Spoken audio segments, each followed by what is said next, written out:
ನಾನು ನಿರುದ್ಯೋಗಿ ಯುವಕರಿಗೆ ನೀವೇನೀಗ ಪ್ರಶ್ನೆ ಕೇಳಿದ್ರಿ, ಬರೀ ಧಾರವಾಡದಲ್ಲಿ ಮಾಡೋದಲ್ಲ, ಇಡೀ ರಾಜ್ಯದಲ್ಲಿ ಇರ್ತಕ್ಕಂಥ ನಮ್ಮ ನಿರುದ್ಯೋಗಿಗಳು ಇವತ್ತು ಇಂಥ ಒಂದು ಕೆಟ್ಟ ಸರ್ಕಾರದ ವಿರುದ್ಧ ಇವತ್ತು ನೀವು ದೊಡ್ಡ ಮಟ್ಟದಲ್ಲಿ ಹೋರಾಟ ಪ್ರಾರಂಭ ಮಾಡಿದ್ರೆ ನಿಮ್ಮ ಮುಂದಿನ ಭವಿಷ್ಯಕ್ಕೆ ಒಳ್ಳೆಯದಾಗ್ತದೆ. ನನ್ನ ಅಭಿಪ್ರಾಯದಲ್ಲಿ ನಾನು ರಾಜಕೀಯಕ್ಕೋಸ್ಕರ ಇದು ಹೇಳ್ತಿಲ್ಲ.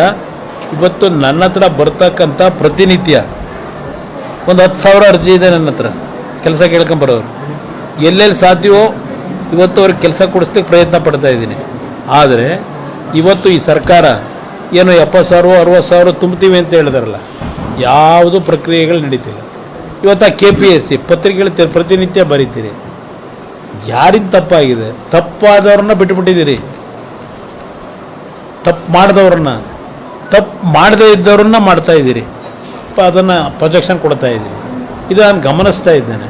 ಇವತ್ತು ಇದೇ ಸಿದ್ದರಾಮಯ್ಯನವರು 2011 ಆ ಲಿಸ್ಟನ್ನು ಕ್ಯಾನ್ಸಲ್ ಮಾಡೋದಲ್ಲ, ಆಯ್ಕೆ ಆದಂಥವ್ರನ್ನ ಆಮೇಲೆ ಅದನ್ನು ಮತ್ತೆ ತಗೊಳ್ಳೇಬೇಕಾಯಿತು. ಮತ್ತು ಆಯ್ಕೆ ಆಗದೇ ಇದ್ದಂಥವ್ರಿಗೆ ನೇರವಾಗಿ ನೇಮಕಾತಿ ಮಾಡ್ತಾರೆ ಇದೇ ಸಿದ್ದರಾಮಯ್ಯ ಸರ್ಕಾರ.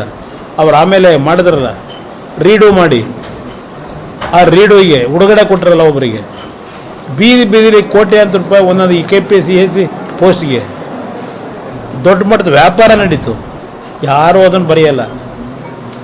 ಒಬ್ಬ ವ್ಯಕ್ತಿನ ಗುರಿ ಇಟ್ಟು ಇದು ನಡೀತಾ ಇದೆ ಪ್ರತಿನಿತ್ಯ.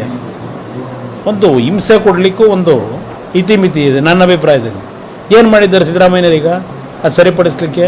18 ಜನ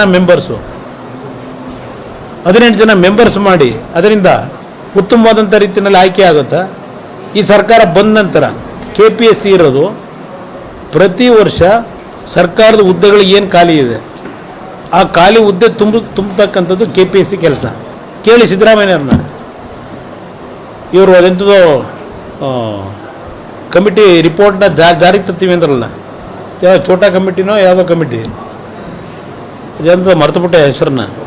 ಇವತ್ತು ಎಲ್ಲಿಗೆ ತಂದರು? ಏನು ಮಾಡಿದ್ದಾರೆ? ಏನು ಕ್ಲೀನ್ ಮಾಡಿದ್ರು?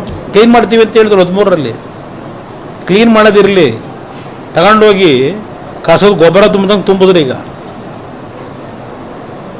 ಅದರಿಂದ ನಮ್ಮ ನಿರುದ್ಯೋಗಿ ಯುವಕರಿಗೆ ಹೇಳೋದು, ಈ ರಾಜ್ಯದಲ್ಲಿ ಒಂದು ಪಾರದರ್ಶಕವಾದಂಥ ಆಡಳಿತ ಬರಬೇಕು ಅನ್ನೋದಿದ್ದರೆ ಎದ್ದೇಳಿ.